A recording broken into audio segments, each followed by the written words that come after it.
எல்லாருக்கும் வணக்கம். ஒரு 7லேருந்து 10 நிமிஷம் மட்டும் பேச சொல்லியிருக்காங்க. எங்கள் நடுவர் சாலமன் பாப்பையா பெல் அடிக்க இங்கே இல்லை. இருந்தாலும் அந்த நேரத்துக்குள்ளே குறித்த நேரத்துக்குள்ளே நான் முடிச்சிருவேன். இந்த மேடையில் இருப்பது மெய்ச்சலிர்ப்பை ஏற்படுத்துகிற ஒரு அனுபவமாக இருக்கிறது. தேவதேவனுடைய ஒரு கவிதையோடு ஆரம்பிக்கிறேன். இந்த இலைகளுக்குள் பொதிந்திருக்கும் நடனத்தை கண்டுகொள்ளுவதற்காக எவ்வளவுதான் இந்த இலைகளை கைப்பற்றினாலும் இலைகளைத்தான் பற்ற முடிகிறதே ஒழிய அந்த நடனத்தை கைப்பற்ற முடியவில்லை என்ற தேவதேவனுடைய ஒரு கவிதை இருக்கிறது. ராஜா சாரனுடைய இசையை பற்றி சொல்லுவதற்கு இதைவிட பொருத்தமா வேற எந்த கவிதையும் இருக்க முடியாது.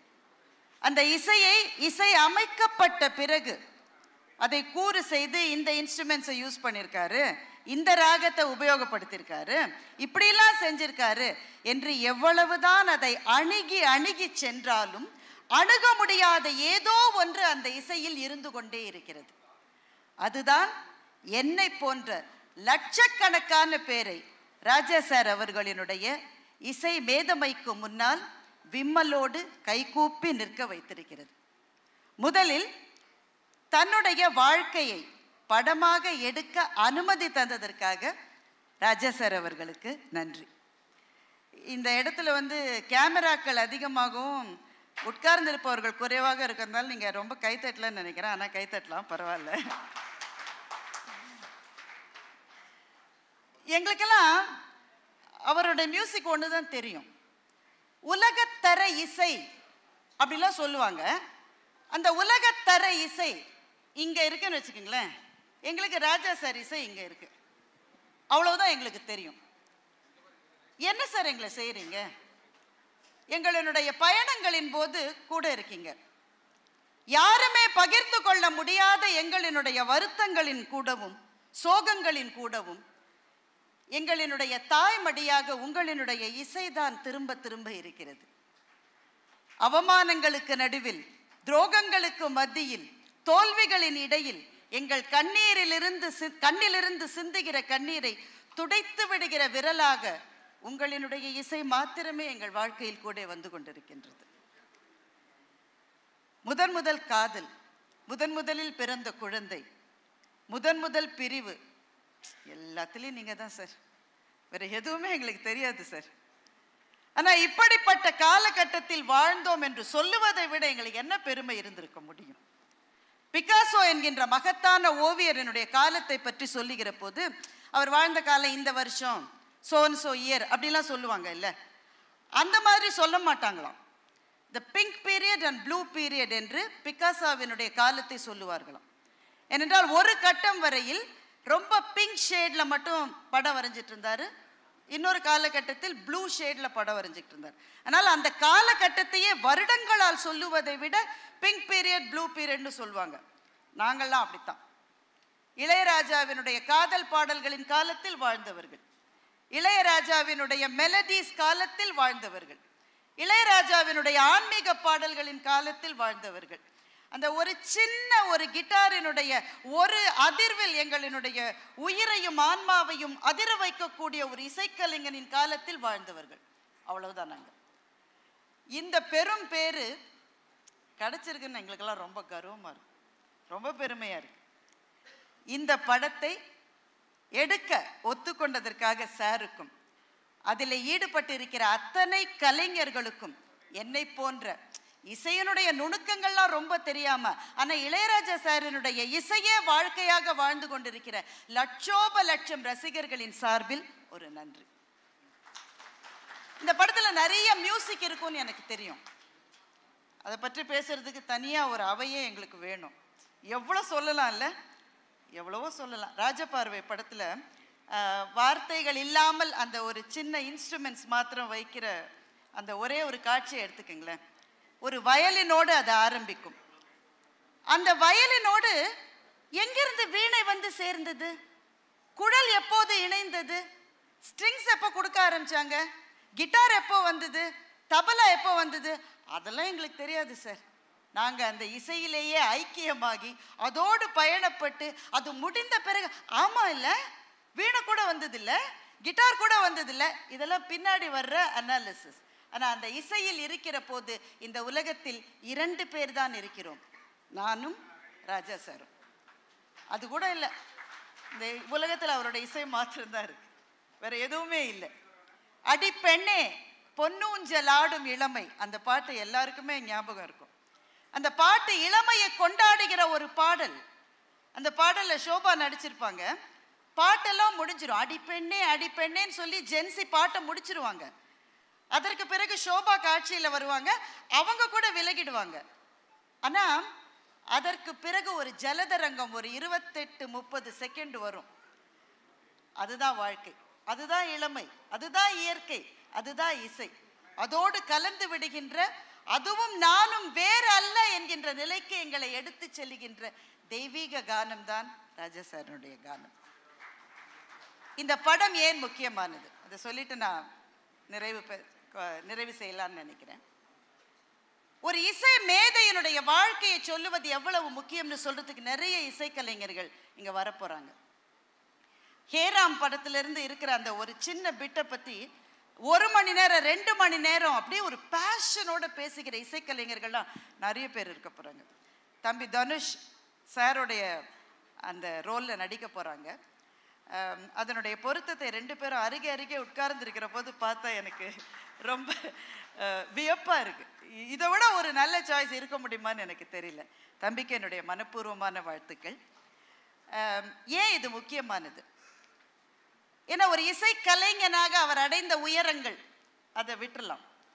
ஆனா ஒரு கிராமத்து மனிதனாக கிளம்பி தனக்குள்ளே இசையை தவிர வேறு எதையுமே கொண்டிராத, யாராலும் உதவி செய்வதற்கு வழியில்லாத ஒரு ஒற்றை இளைஞனாக, அல்லது ஒரு 2-3 இளைஞராக, அவர் தம்பி இருக்காங்க, பாரதிராஜா சார் இருக்காங்க, இவர்கள் 3-4 பேராக யாரும் தூக்கிவிட இல்லாமல் தமிழகத்தின் தலைநகரத்துக்கு வந்து தன்னுடைய உழைப்பால் அர்ப்பணிப்பால் மாத்திரமே தமிழ்நாட்டின், இந்தியாவின், உலகத்தின் இசை அரங்குகளை வியக்க வைக்கிற, மலைக்க வைக்கிற ஒரு மனிதனுடைய வெற்றியை இந்த படம் சொல்ல போகின்றது. இது எத்தனை பேருக்கு என்னங்க அவ்வளவுதானே? இது எத்தனை பேருக்கு ஒரு ஊக்கத்தை கொடுக்கும்னு நினைச்சு பார்க்கறதுக்கு ஒரு பார்வை வேணும். நான் தனியா இருக்கேன், எனக்கு உதவி செய்யறதுக்கெல்லாம் யாருமே கிடையாது, ஆர்வம் இருக்குங்க, ஆனா என்னங்க நமக்கெல்லாம் கிடைக்குமாங்க? இந்த மனநிலையில் நம்மை சுற்றி 1000 இளைஞர்கள், இளம் பெண்கள் இருக்கிறார்கள். இந்த படம் அவர்களுக்கு என்ன சொல்லும் என்றால், உனக்குள்ளே அந்த அர்ப்பணிப்பு இருந்தால், உழைப்பு இருந்தால் நீ எந்த உயரங்களுக்கும் போகலாம் என்று சொல்லுகின்ற ஒரு மனிதரின் வாழ்க்கையை இந்த படம் சொல்ல போகின்றது. அதனால்தான் இது தமிழ் சினிமா வரலாற்றில், இந்திய சினிமா வரலாற்றில், உலக சினிமா வரலாற்றில் மிக மிக முக்கியமான படமாக இருக்க போகிறது என்று நான் நினைக்கின்றேன். அதற்காக பிரார்த்திக்கின்றேன். ஒரே ஒரு சின்ன காட்சி, நிறைய பேர் சொன்ன காட்சி தான், சொல்லாமல் இருக்க முடியல இந்த மேடையில். அமரன் சாரு அதை பற்றி, அந்த காட்சியை பற்றி சொல்லியிருக்காங்க. அந்தால தெரியுதே வானம், அதுக்கு பின்னாடி என்னையா இருக்கு என்று கேட்கிற ஒரு இளம் காதலி, அவளுக்கு பக்கத்தில் இருக்கிற ஒரு காதலன். பாரதி ராஜா சார் அவருடைய படம் தான், முதல் மரியாதை படம். நீ ஓடு, நான் புல்லாங்குழல் வாசிக்கிறேன் என்று அந்த காதலன் சொல்லுகிறான். அந்த பெண் ஓட ஆரம்பிக்கிறாள், அந்த இசை தொடருகிறது, அவ்வளவுதான், வசனம் கிடையாது. அதுக்கு பிறகு அவள் ஓட ஆரம்பித்து ஓடி போய் கொலையுண்டு துர்மரணம் கொண்டு கீழே விழுந்து கிடக்கிறவரை அந்த காட்சியிலே வசனம் கிடையாது, அந்த புல்லாங்குழல் மாத்திரம்தான். அது அவளோடு கூடவே பயணிக்கிறது. அவள் விழுந்து கிடக்கிறதை பார்த்து அந்த இளைஞன் அதிர்ச்சி அடைந்து அந்த புல்லாங்குழலை தூக்கி போடுறான். சார் அப்படிதான் காட்சி வச்சிருக்காரு. அது வானத்துக்கு போய் அந்த புல்லாங்குழல் மண்ணை தொடுகிறது. எனக்கு என்ன தோன்றுகிறது என்றால், அது வானத்திலிருந்து கீழே விழுந்த காட்சி அது ஒரு விஸ்வரூபம் என்று எனக்கு தோன்றுகின்றது. ஒரு அழகியலிலிருந்து மெய்யியல் வரையில் வாழ்க்கையை பார்க்கின்ற பார்வையை காட்டுகின்ற ஒரு இசைக்கலைஞனுடைய விஸ்வரூபமாக அந்த காட்சி எனக்கு தெரிகின்றது. எந்த இடத்துல எந்த சர்ப்ரைஸ் கொடுப்பாருன்னு யாராலையுமே கண்டுபிடிக்க முடியாது. தேவர் மகன் படத்துல கல்யாணத்துக்கு ஆசீர்வாதம் செய்ய போன ஒருவர் மாப்பிள்ளை ஆகிற காட்சி. அவர் தாலி எடுத்து கொடுக்க தான் போனாரு, ஆனா அவர் தான் மாப்பிள்ளையாரு. ஊருக்காக தன்னுடைய காதலை துறந்து விட்டு தாலி கட்ட போகிற அந்த இளைஞன் தாலியை கையில எடுக்கிற போது நம்ம என்ன எதிர்பார்ப்போம்? ஒரு நாதஸ்வரம். நம்ம கல்யாணத்துல அதுதானே வாசிப்பாங்க. எங்கிருந்தோ ஒரு ஷெனாய் மியூசிக் கொண்டு வருவார். அந்த ஷெனாய் மியூசிக் அந்த காட்சி முழுவதையும் வியாபிக்கும். அந்த இளைஞனின் மனசுக்குள்ளே இருக்கிற ஒரு சோகம், ஆனா இதை ஊருக்காக நான் செய்யறேன் அப்படின்னு அவன் தனக்குத்தானே அந்த இளைஞன் வரவழைத்துக் கொள்ளுகிற தைரியம், இதெல்லாம் வார்த்தைகள் இல்லாமலேயே அந்த ஷெனாய் இசை நமக்கு கொடுத்து கொண்டே இருக்கும். ஒரு தீபாவளி அன்று இரவு எங்கள் வீட்டினுடைய மொட்டை மாடியில் குழந்தைகளோடு உட்கார்ந்து கொண்டு வானத்தில் வெடித்து சிதறுகின்ற ஒளியை உமிழ்கின்ற அந்த வான வேடிக்கைகளை பார்த்து கொண்டு தென்றல் வந்து தீண்டும் போது என்ன வண்ணமோ மனசுல என்கின்ற ராஜா சாரனுடைய பாடலை நான் கேட்டேன். அப்போ நினச்சிக்கிட்டேன், இதுக்கப்புறம் எதுக்கு வாழ்க்கையில் வேறு எதுவுமே வேணாம், இது போகிறோம். அந்த அந்த இசை அப்புறம் நான் கூட இல்லை, அந்த இசை மாத்திரம்தான். அதுதான் கால காலங்களுக்கு வாழப்போகின்றது. ஒரு கலைஞனுடைய வெற்றி பயணத்தை இந்த படம் பேசும். ஆனால் அந்த வெற்றி என்பது ரோஜாக்களினாலான பாதைகள் மாத்திரம் அல்ல. இங்கே இருக்கிற எல்லா கலைஞர்களுக்கும் அது தெரியும். அதில் முட்கள் உண்டு. சில சமயத்தில் முள் வெளியில் தெரியும், சில சமயத்தில் பூக்குள்ளேயே முள் இருக்கும். காலை வச்சு சுருக்குன்னு குத்தின பிறகுதான் தெரியும். இந்த வலிகளோடு தான் கலைஞர்கள் வாழ்ந்து கொண்டு நம்மை ஆசீர்வதித்து கொண்டிருக்கின்றார்கள். ராஜசாரனுடைய ரமண மாலையில் பிச்சை பாத்திரம் ஏந்தி வந்தேன் பாடலை கேட்டு கண்ணில் தாரை தாரையாக நீர் வழித்த ஒரு வெள்ளைக்காரரை பார்த்து நான் கேட்டேன், வாட் டிட் யூ அண்டர்ஸ்டாண்ட்? அவருக்கு அந்த வரிகள் அவருக்கு தெரியல, புரியலை. அவர் திருவண்ணாமலைக்கு முதன்முறையாக வந்தவர். இது என்ன அனுபவம்னு சும்மா பார்க்கறதுக்காக வந்தவர். ஆனால் எதுவுமே புரியாமல் அந்த இசை அவரை ஏதோ ஒரு ஆன்மீக அனுபவத்துக்கு மிக மிக அருகில் கொண்டு சென்றது. ஆன்மீகத்தில் அவருக்கு நம்பிக்கை இல்லாமல் கூட இருக்கலாம், ஆனால் இந்த இயற்கையின் முன்னால், பிரபஞ்சத்தின் முன்னால் கட்டுண்டு கிடக்கிற ஒரு மாபெரும் உணர்ச்சி கொந்தளிப்பை மொழி தெரியாத ஒருவருக்கும் கொடுக்க முடியும் என்றால் அது சாரனுடைய இசை மாத்திரம்தான். அவருக்கு ஏதாவது செய்யணும்னு நினச்சி தான் தனுஷ் சாரும் டைரக்டரும் இந்த பட தயாரிப்பாளர்களும் இதை கொடுத்துருப்பாங்கன்னு நினைக்கிறேன். எவ்வளோ செஞ்சாலும் போதாத ஒரு மாபெரும் உயர்வை நமக்கு கொடுத்திருக்கின்றார். காலங்கள் காலங்கள் காலங்கள் ஓட ஓட அவர் கவிதைகளோடு அவருடைய இசையோடு நாம் வாழப்போகின்றோம். அவருக்கு தமிழ் எவ்வளவு நல்லா தெரியும் அப்படின்றது ரொம்ப முக்கியம். பாரதி பாடுகிறான், நின்னை சரணடைந்தேன் கண்ணம்மா, பொன்னை உயர்வை புகழை விரும்பும் என்னை கவலைகள் தின்னத்தகாதென்று மிடுமையும் அச்சமும் மேவி என் நெஞ்சில் குடிமை புகுந்தன கொன்றிவை தீர்த்தன நின்னை சரணடைந்தேன். இந்த பாட்டுக்கு அவர் போட்டிருக்கிற மியூசிக்கை ஒரே ஒரு தடவை கேட்டு பாருங்க. வாழ்க்கையினால் விரட்டப்பட்ட ஒரு கவிஞனின் உள்ள குமுறலை இதை தவிர யாருமே சொல்லிவிட முடியாது. இந்த இசை மொழி ராஜா சாருக்கு மாத்திரமே கைவந்த மொழி. அவர் நீங்கள்லாம் வர்றதுக்கு முன்னாடி இங்கே ஒரு சகோதரர் வயலின் இசையில் உங்களினுடைய பாடல்களை இசைத்து கொண்டிருந்தார். இந்த இடமே ஒரு பரவசமாக பறந்து போகிற மாதிரியான ஒரு உணர்வை ஒரு 5 நிமிஷத்தில் அவரால் கொண்டு வர முடிஞ்சதுன்னா எல்லா கலைஞர்களுக்கும் பின்னால் உங்களினுடைய இசைதான் மிஞ்சி இருக்கிறது. இந்த படத்தை அதில் ஈடுபடுகிற அத்தனை கலைஞர்களுக்கும் என்னுடைய வணக்கங்கள். வெற்றிகளை சொல்ல போகிறீர்கள், ஆனால் அவருடைய வலிகளையும் நீங்கள் சொல்லுவீர்கள் என்று நான் நினைக்கின்றேன். அந்த வலிகளை கடந்துதான் அவர் இந்த பாதையிலே சென்று கொண்டிருக்கின்றார். லட்சக்கணக்கான பேருக்கு வழிகாட்டி கொண்டிருக்கிறார். அந்த பாடல்கள் வந்த போது பிறந்தே இராத அல்லது அந்த பாடல்கள் வந்து 20 வருஷங்களுக்கு பிறகு பிறந்த எங்களுடைய மகள்களும் மகன்களும் அந்த பாடல் இப்போது கேட்டாலும் துள்ளி குதித்து கொண்டிருக்கிறார்கள். தாமரை பூவில் என்று எஸ்பிபி அந்த சரணத்தை எடுக்கிற நொடியில் 15-18 வயசு பையங்க குதிக்கிறாங்கன்னாக்க வயதே ஆவதில்லை உங்களுக்கும் உங்களினுடைய பாடல்களுக்கும். சில பேரை நினைத்து காலமாகிவிட்டது, சிலரின் விஷயத்தில் காலமாகிவிட்டது. ராஜா சாரனுடைய பாடல்கள் என்றும் வாழும்.